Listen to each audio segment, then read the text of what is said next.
est-ce que la société française souhaite réellement que l'école soit égalitaire ?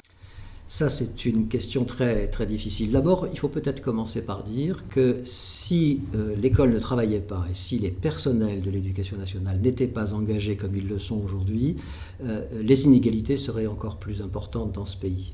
L'école n'a pas à rougir de ce qu'elle a fait depuis une quarantaine d'années pour démocratiser l'accès notamment à l'enseignement secondaire. Cela dit, il reste de très grandes inégalités, notamment celles qui consistent pour un enfant de milieu populaire à avoir un destin scolaire moins ambitieux que les enfants des catégories sociales plus favorisées. Donc il y a une vraie difficulté dans notre pays. Le destin scolaire dépend trop de l'origine sociale. Ça, c'est incontestable. Alors, est-ce que les Français veulent que l'école soit plus égalitaire ? En fait, les Français n'ont pas le choix. On n'a pas le choix. Il faut aller dans cette direction. Ça ne va pas être facile parce que les personnels de l'éducation nationale ne sont aucunement responsables à titre individuel. Notre école n'a jamais été conçue historiquement pour faire réussir tous les élèves. Elle a été conçue pour trier, pour sélectionner ce qu'elle fait très bien.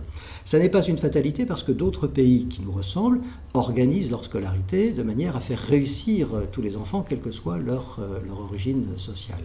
Donc on n'a pas le choix. Ça ne va pas être facile parce que c'est toute l'organisation du système éducatif qu'il faut revoir pour que ce soit un système éducatif conçu pour tous les enfants et pas seulement pour le tri et la sélection de quelques-uns. On ne part pas de rien. Des écoles, des collèges, des lycées sont d'ores et déjà au travail et montrent qu'on peut faire réussir davantage les élèves de milieux populaires. La recherche pédagogique nous montre également la voie.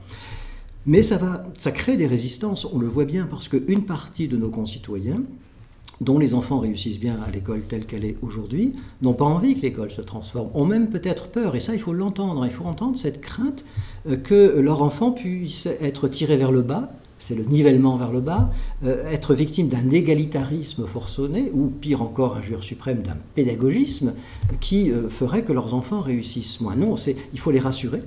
Personne n'a à perdre dans la réussite, dans l'élargissement social de la réussite scolaire.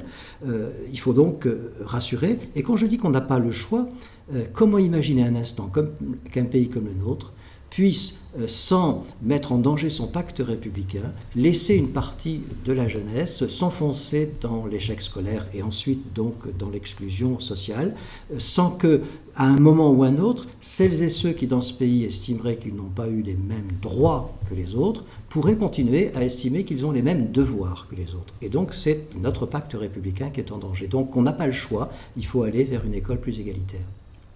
Merci beaucoup.